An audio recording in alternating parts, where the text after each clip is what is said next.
What up, Dokkanners? I think it is the understatement of the year to say that the upcoming Dragon Ball celebration, Dragon Ball Heroes celebration, I should say, is going to be the best celebration of all time for Dragon Ball Heroes. I think these units are going to be so much better than the years before that we will actually see some level of retention in the community after this celebration is gone. When I say retention, I mean these units remaining relevant in the meta. You'll see these types of units in the friend system for a little while longer than normal, because unfortunately the reality of the situation when it comes to Dragon Ball Heroes celebrations is that you summon for them, there's hype in the first couple of weeks. Once the celebration is over, the hype dies down and then eventually just wears off. These units just don't last as well as other Dokkan Fest or other Dokkan Festival characters, legendary summon characters, because they're very niche characters who only really work in their small little space. And that's just not prudent in this current meta. With the arrival of the Red Zone, every new subsequent release has to be a unit that is viable in some form or fashion for the Red Zone. Otherwise, it is immediately scrutinized by the general public, and understandably so, right? That is the gold standard. The Red Zone is the gold standard now when it comes to challenging content, or Cell Max, depending on who you ask. But I think the Red Zone is the best. It's like the pinnacle of Dokkan challenge events at the moment. So a lot of people are going to be like, okay, this unit is good, but how do they measure up to Red Zone? This unit is good, how do they measure up to Red Zone? Not to say that this is the right way to approach it or not, but the point is that is an important metric when judging a character being good or bad. So today's video, we're just going to be speculating on what these units could look like. I'm going to go over a couple of characters that I'm particularly excited for, and then I'm also going to leave it to you guys to help me come up with a potential build for one of these characters. We're going to be primarily focusing on these two, but the conversation applies to pretty much everybody. So for the Super Saiyan 4 Limit Breakers, we know that they are going to be featured on the upcoming Dokkan event. A lot of people are still of the mindset that we could be seeing Vegito maybe in a surprise release in the upcoming Dragon Ball Heroes video. Maybe it's going to be a part 2. There's, I think, a lot more conversation brewing now for a part 2. Could just be massive copium, but still, I wouldn't say no to a Vegito. Vegeta would be great. But regardless, these two units are going to be the main units that are featured in this celebration because they have their own Dokkan event.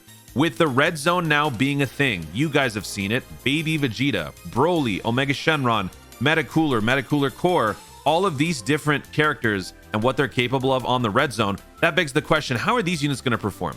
Is there going to be a scenario where you jump into the Red Zone with your favorite characters and maybe some of the contemporaries like 7 Year or the worldwide downloads, and you think, oh man, this event is so hard, I think I need to summon for the Limit Breaker Super Saiyan 4s. Is that going to be a situation that players find themselves in?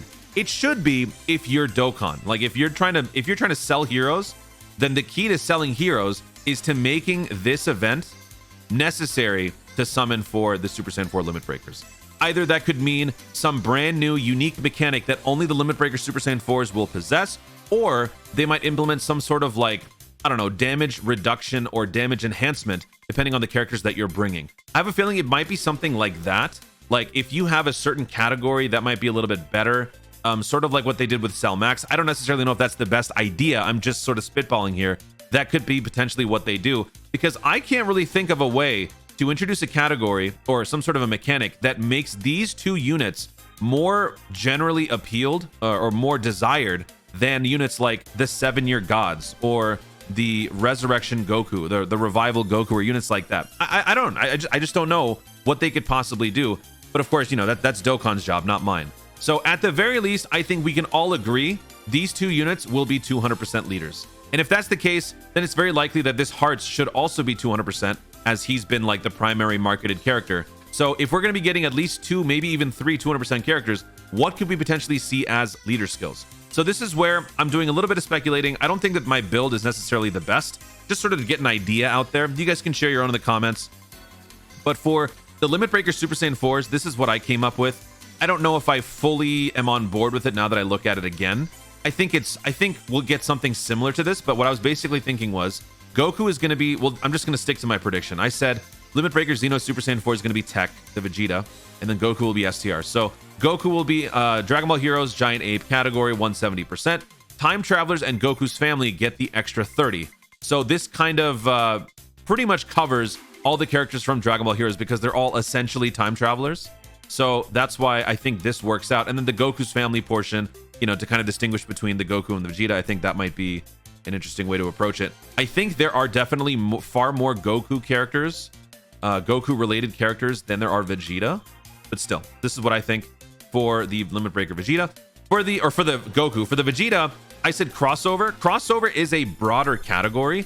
So in a sense, this is actually better than the Dragon Ball Heroes, because crossover consists of not just Dragon Ball Heroes, but also Xenoverse, fighters, anybody else who is not in Dragon Ball Heroes. Giant A power will be the common category, and 170%. And then for the additional stats, 30% for Defenders of Justice and Vegeta's family. Now, Defenders of Justice, there are definitely a substantial amount of characters in the Dragon Ball Heroes category that fall under this. So this is nice because this gives Defenders of Justice a little bit more oomph, as we really don't have one right now except for Videl, which you might have noticed recently on the Frieza EZA. That wasn't necessarily the most fun for some of you.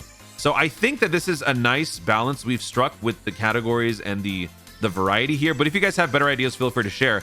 But I was going to leave it to you guys to come up with Hearts' 200% lead, because Hearts is a brand new character for which we've never seen before. So what could we potentially be seeing for a leader skill? Could he be a 200% Battle of Fate lead with something else? I don't know.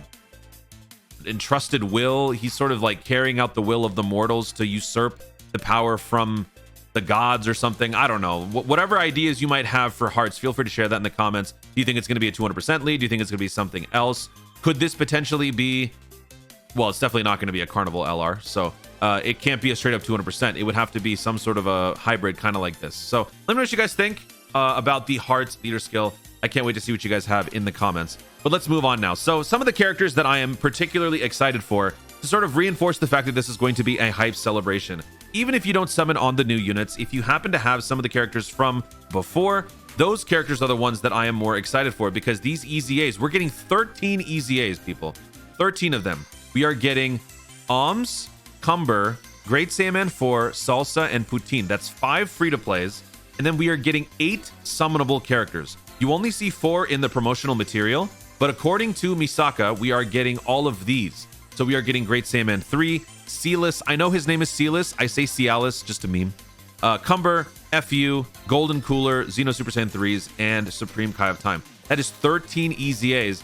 And honestly, right here, one of them in particular, I think, is going to be the MVP of the Red Zone. So if you don't have any of the other characters, if you at least have the Xeno Super Saiyan 3 Goku, I think you are going to be in the best possible position. So I just want to go over a couple of characters that I am most excited for, most anticipating for what their EZAs could look like, starting with the obvious one, the Super Saiyan 3 Xeno Goku. This unit has abilities that were way ahead of his time. He released in, 2019? Yeah, 2019, end of 2019 into early 2020. This unit was possessing abilities that we are only dreaming of now with, well, that's not true. We actually do get these characters now, but this would have been a godsend to give to other characters that have released recently. He has guaranteed guard, and he has reduced damage received the more units you have on the team that match the category. So with full guard and 35% damage reduction, that is something that you would love to have on a Red Zone event. The problem with this character is that his stats are relatively low, and then of course, Dragon Ball Heroes characters, there's not a whole lot of, well, there is synergy, but in terms of running a Red Zone team, there aren't too many Dragon Ball Heroes characters you would want to bring. So if you run this guy on a Dragon Ball Heroes Red Zone, yeah, he could be decent, but the rest of the team is probably going to get you vaporized. So he never really found his stride.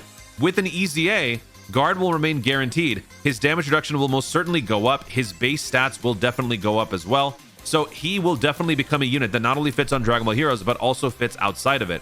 He can work on Super Battle Road. He can work on Red Zone. He can work on Cell Max. He can work on basically everything. He will just become more effective when on Dragon Ball Heroes. So this is my most anticipated character.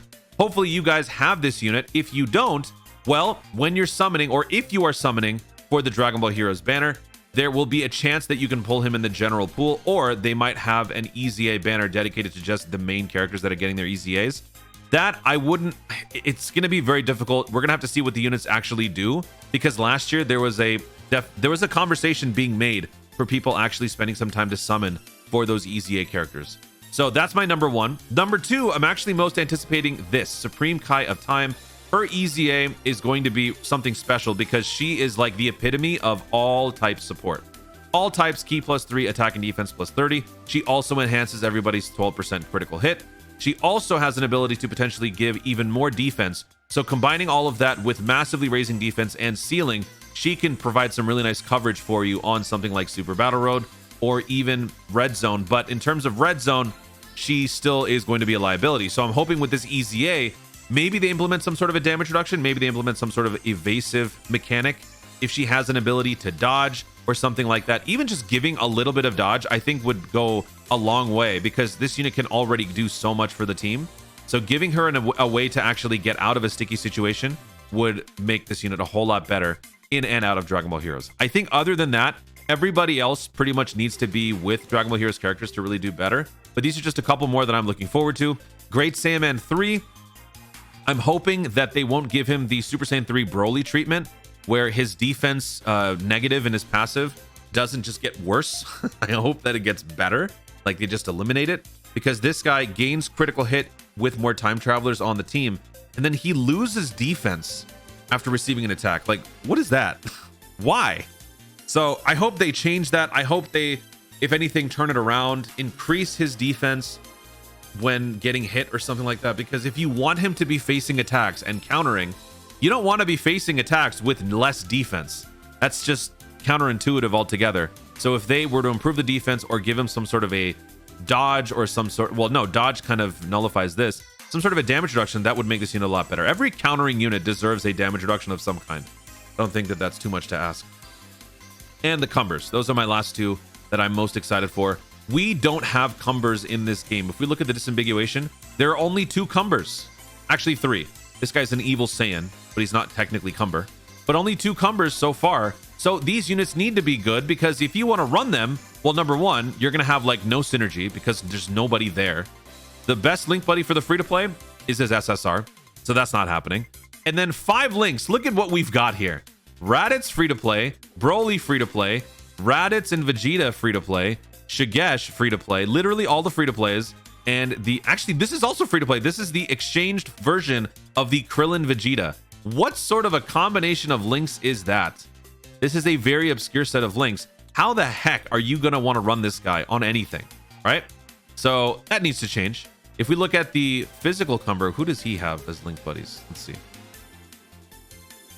The summonable Shigesh at 5 links. Let's go. And then if we look at 4, do we have a Dragon Ball Heroes character even in here? Oh, STR Cumber. Excuse me. Sorry. Okay, we have a crossover in Super Saiyan 2 Trunks. Super Saiyan 4 Gohan is his only hope. So he's going to be getting his TUR during this celebration. So he will probably be your best bet to run him on the same team with. And yeah, and his passive is just like, his passive is good for Super Battle Road. But other than that, when are you going to use him? He has a very good chance to stun all enemies after receiving an attack. And I've taken advantage of this quite a bit. It's very good. But that limits his value to just Super Battle Road. I would like that to change. I would like his value in other events to be actually a thing so that I could use him, because this guy looks cool. Cumber is a cool character and I want to be able to use him. So there you have it, folks. Those are my thoughts. That's my hype tier list, if you will. Let me know what you guys think about everything that I had to say, and what do you expect for this upcoming Heroes celebration. Guys, thank you so much for watching. If you enjoyed the video, be sure to leave a like down below. Let me know in the comments your thoughts on everything that I just mentioned and your anticipation for this celebration. Are you waiting to see what the units are capable of before deciding on summoning, or have you already set your mind on another banner? Let me know everything you guys are thinking in the comments down below. Also, be sure to subscribe for more dope content in the future, and click the notification bell so that you let YouTube know you want to see more of my stuff. Do it. Thanks again. Stay tuned, and always remember to Dokkan responsibly.